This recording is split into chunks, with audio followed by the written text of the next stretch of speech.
Welcome to the Q News podcast, where we chat about all things Queanbeyan and the surrounding region, featuring everything you love about Q Town, from sports and events to haunted houses and our local personalities. The Q News podcast is proudly sponsored by Hair & Fawn, your luxury hair experience in the heart of Queanbeyan, specialising in hair colour and hair extensions and open late 2 nights a week. Head to Hair & Fawn, that's H-A-R-E and fawn.com.au to book now. Okay, so joining us on our first ever Q News podcast, we couldn't have asked for a better guest, is the amazing Jan Browne. Jan, thank you so much for being here. Oh, I'm very privileged to be asked. Thank you. Taking time out of your busy day. And, you know, I think people will think that this might be a podcast about basketball, but sadly, Why it's would not. they think that? It's going to be a podcast about a very special house in Queanbeyan that you were lucky enough to live in. And I remember saying to you once, was it haunted? And the look on your face, I could tell it was. And I'm like, okay, no, save it, and we'll talk about it in conversation. So that's what we're going to talk about today. So the house we're referring to is Yvonne, an old homestead at 75 Campbell Street in Queanbeyan, very much part of that original Queanbeyan district, early days of Queanbeyan. So when was Yvonne built, and what did you know about the house before you bought it? Well, we built a new house in Waniassa. So we were from Queanbeyan, went out there, land was very expensive. We were there for 2.5 years and Queanbeyan just kept pulling us back. So the house came on the market and we walked through it and bought it on the spot. All the things you do not do, especially with a house of that age. But we just walked in and it just did something to both Vern and I, and we thought, yes, we're going to buy this. And it was unbelievable that we did. Sort of $90,000 What year was this? That was in around about 1980. So did you have all 4 kids by then? Yes. So the youngest, Jamie, would have still, he was in preschool. So the other girls, they went to Queanbeyan Public School. Oh, yes. So up until then, I'd been working at Woden Hospital and I was doing shift work. So I did permanent shifts for a long time and then moved back to Queanbeyan, worked at the doctor's surgery in Queanbeyan for a few years, which was just across the road from the park. But the house itself was very, very old. We moved in on a weekend, and over that weekend there was a huge storm in Queanbeyan. There was windows smashed in the kitchen. Then after that, the lawnmower blew up, the vacuum cleaner blew up, the hot water service blew up.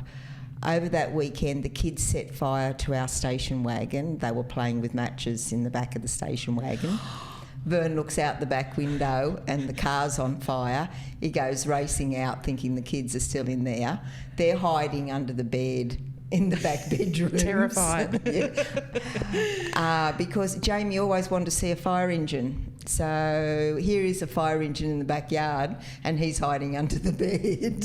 So this was all the weekend that you moved into Yvonne in 1980. Yes. Just backtracking a little bit, you said you bought it on the spot for $90,000. What was it about the house? What did it feel like? What got you? You walked in and you just had this feeling, just kind of a wash over you, and you think, oh, this is home. This is us. And you had to realise that it was so old. There was ropes hanging from the ceiling in the kitchen because it had the panelling in the ceiling, and there was bits of rope hanging. There were 45 ice cream containers. We didn't know what they were for until the rain hit, and we had a bucket parade going around emptying all the ice cream containers out, like at the line, just along the line, emptying all these. We soon found out what the ice cream containers were for. So the previous owners were the original owner's son, Peter Johnson, and his family, and his mother, of course, was there for all those years. She was the midwife. So this is Mary Johnson. Mary Johnson, and there was a green down at the bowling club in honour of Ansel Johnson, which was their father as well. So, of course, the greens, a lot of those greens have gone now, but there was a memory down there. And, of course, Vern really liked it because it was walking distance of every pub and club in Queanbeyan. Of course. So you've got this old house. All 6 of you pack into this old house. There are ice cream buckets everywhere to try and patch up the... How did the kids respond to the house? Were they like, what have you done, Mum? Or I think they just went along for the ride, and they really didn't have too much to say about it. They went with it. There was a lot of basically moving in and fitting in, but the house itself always felt our home, you know, right from the start. And there was so much work involved. And when you're married to a tradie, it doesn't get done. Not for a lot of years. So we were there for 20 odd years, never really finished it. But Vern did so much work. There's a window on the side of the house. It's an old lead light window with a candle in it. So I made that myself. And we found an old bath down in Yass that was in the bathroom. Vern put cedar shiplap all the way through. We stripped all the fireplaces back to the original brickwork. And then the side of the house was a guest house, it was for nurses and that to stay in that at one stage. So once in 1944, when the Johnson family closed that part of it down, it was used as a boarding area, and a lot of the nurses stayed there. So there was all those rooms that were added in the 1920s, and that's where that was used as a boarding house. There was a room at the back, and the kids had always used to think that it was spookier than others. It was painted in a grey, so they always seemed to think that was like the morgue for the babies that didn't make it. So it had a different aura about it. And they always, one of them, because I asked them what their memories were, and they said, they always felt that there was bodies buried under the house at times, and that as well. But that the house themselves, when we moved in and all that happened in one weekend. Did you feel like Yvonne was angry about you moving in? No, I believe they were testing us. And we passed the test, and they felt that we deserved to be there as a family. Who's they? Mary and Elizabeth, their names were. So we had a couple of spiritualists in over the years, and I had workmates that had come up and have spiritual readings.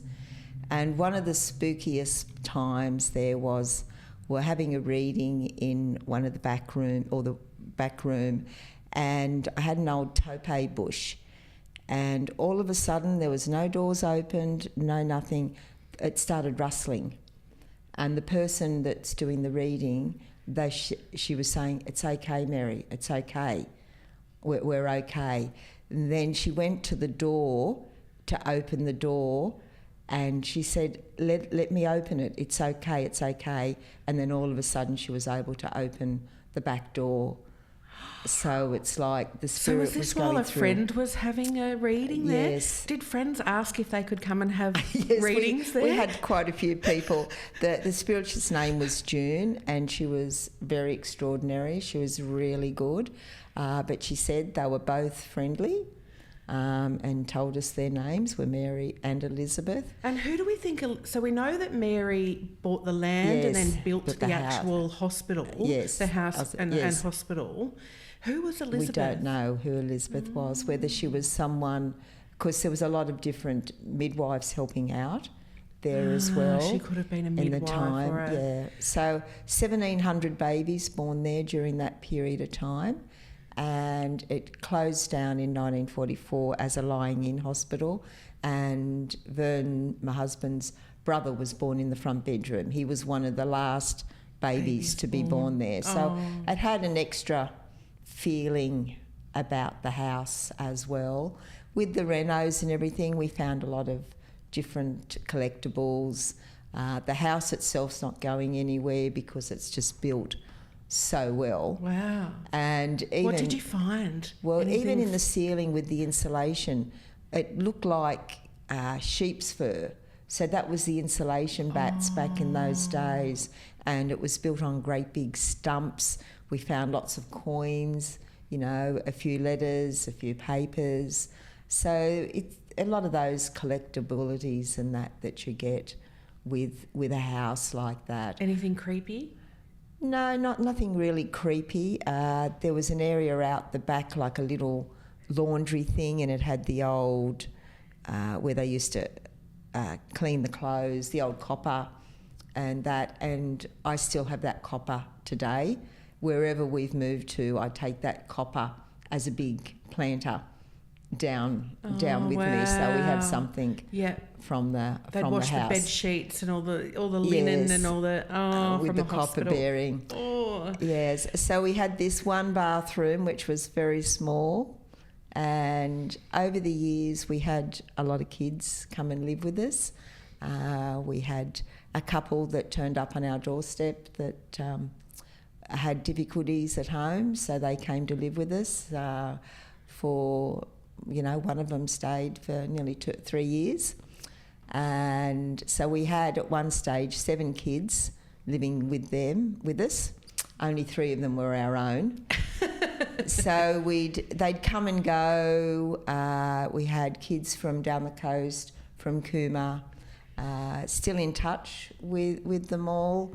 Ones that came on the Raiders program, the TSP at Erindale College, the ESP at Queanbeyan. Don't think they had too many incidents, but certainly our pets did. Oh. And were your pets scared of the house? Yes. We had German Shepherd and we had a small Maltese Terrier.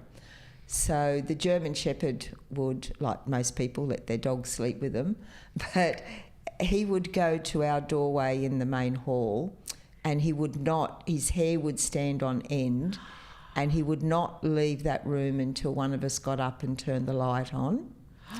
And then the Maltese Terrier was Tracy's dog, our eldest. One time when she came home, you know, kids come home, they bring dogs and partners and kids with them.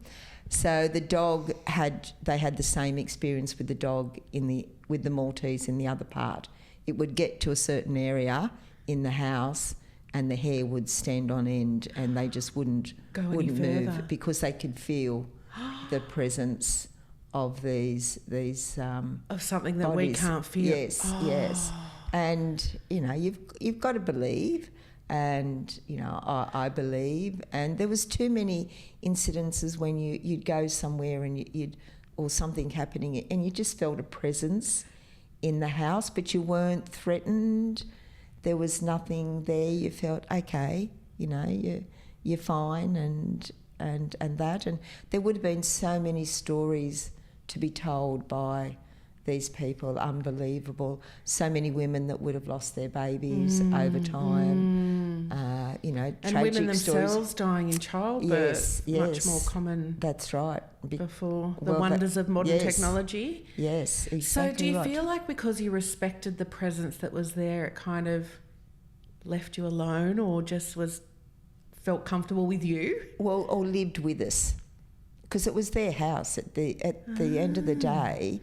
This was their house, and all of a sudden this house was in the same family for all those years, and we're intruders. So we're intruders in their house, so they allowed us to live there, and we had so many parties, and you know, so many people came, visited. We had people knocking on the door saying, "Oh, I was born here." Oh, you know, so it held a special meaning for a lot of people. Yes, and it certainly holds a great meaning for us. Our children were very upset when we decided to sell the house. They wouldn't even come to the auction, and it was, "How dare you sell our house?" It had literally become your home as well. Yeah. Yes. So they they didn't want us to sell, but you get to a point where all those kids, one bathroom, kids won't leave home, so the house goes so we could get rid of the kids. And it's had quite a few owners since then, and a lot of work done on it, and it looks magnificent now with all those works. Unfortunately, they've painted over some of the real wood that was there, but everyone has different tastes and that as well, so it's all very different. It's got a big hedge now too. It's difficult to see, which I find frustrating because I like peering in there and see. So what it looks with like. the layout of the house, and in particular that room that felt cold and was all grey, where was that in relation? Was that someone's bedroom, or was it a... It took on the appearance of lots of rooms. So it would depend on how many kids we had living with us. So it was either a big dining room, or if we had more kids, and I'd knock the wall out and make it bigger, then Vern would have to come and put the wall up again when we had another kid that didn't have enough rooms. So on the side of the house there were 4 rooms. And then in the actual house itself there was another 2 large bedrooms. Plus we had a billiard room, which is a big room, and then there was another living room, and then there was a family room and a kitchen. So it had a lot of bedrooms, 1 bathroom. Yeah. I keep harping. One bathroom. Yep. We moved to a house with 3 bathrooms and there's only the 2 of us. But it sort of took on different appearances as the need arose to the number of kids that we had living there.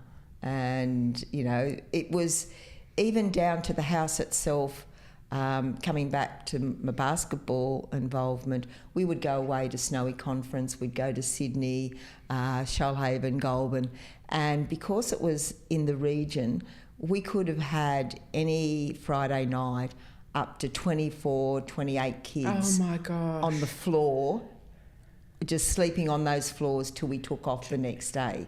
So they'd have sleeping bags over the under the billiard tables and around the floors and around the floor everywhere. So it was a central point. It was a safe haven for kids as well. I think it was also a little bit of a hideout from the kids sometimes from school, and I'm sure there was a bit of wagging going on. Because it's just down the bottom of Surveyor, so just down the hill from Queanbeyan High School. Yes, so all the kids went to Queanbeyan High, and yes, it was just down the road. So it was a good place to, let's just go to the Brownes, you know, we'll at pop up lunchtime, down, and then we'll just stay for the afternoon. Yes, and of course we put in an above ground pool and the billiard table. Oh yeah, entertainment. Yes. Heaven. Yes. I love how that house started life as, you know, a place of birth and a haven for, you know, young, very, very tiny people. Babies. Yeah. Yes. And then when you were there, it kind of was a magnet for young people, you know, a safe place for young people to go as well. It's like that's its essence, you know. That's a really good analogy, actually. I hadn't thought of it like that. But yes, it is a magnet, and everyone, you know, people knew, the Browne's house, you know, they knew where it was on the corner. Had a few little incidents, of course, where you had people coming home drunk from the park. Standard. The kids said that there was someone sleeping on the veranda a couple of times. Oh, God. Yeah. Oh, so you'd get some of the park scrabblers around. Yes. They'd end up on the veranda. It really was a safe haven. Tell me about one thing you can remember, apart from the kind of morgue room and the dogs. Was there one thing you can remember that really stood out where your own kind of hair stood up on your neck? I think the incident with the topay bush, and then the spiritist not being able to get the back door opened. And it wasn't that she was trying, you could see, and it just would not open for her until she said to her, it's okay, you know, everything's okay. So she was talking to them as well. And so I suppose it was a presence for them that was quite a powerful presence if you believe in spiritualist and all of that. So she had to then get their trust to be able to read people and that as well. So, as I said, we had a lot of staff members that I'll come at lunchtime, we'll have the spiritualist in, come for a reading. And oh, I wish you still had it. Yes. Can we do it in your place near the race course? Or? We'll have to see if the spiritualist is still around, but I'm sure there's some others there. What was her name? June. Oh, June. I'll have to find June. I'd like to talk to her. Yes. Do you miss living there? We do miss living there, yes. But it had a lot of work to be done to it, and very busy. Vern's involved with football. I'm involved with basketball. Kids and old houses don't mix, and one of them has to go. So both of them went at the same time. The kids and the old house, yes. So when did you sell it? In about 1999. So we've been gone 24 years, nearly 24 years this year. So certainly miss the location. The location, you can't beat the location. My brother lived 2 streets up near the fire station, so he was close. He's got an amazing house too. Yes, Gosh. I know. It's Did any of the spirits go with you to your new house? No, I don't think so. Only the copper. Only the copper. The copper from the kettle. Yes, that's right. And of course, that location. My father, he played bowls. He ran the indoor bowls and was a great bowler, and he had a massive heart attack on the bowling green down there. Wow. So that area of Campbell Street, it sort of, every time you go in there or go down that way and you go home from the street or that, drive past the house, and it still tugs the heartstrings. Yeah, of course. So many memories. So many parties till early hours of the morning. My cousin had come over and still be there 2 days later. So I'm glad you don't live there. I'd be on the front porch, I think, living there. Yes. Thank you so much for being our first guest. Okay. And that's fascinating. I kind of am going to sit out the front in my car, I think, and try and peer between the bushes. That house just fascinates me. So you were lucky enough to live there. I know we were lucky, and I think we considered ourselves lucky to live there, and our family. Yes. Thank you. Beautiful. Thanks, Jan. Thank you.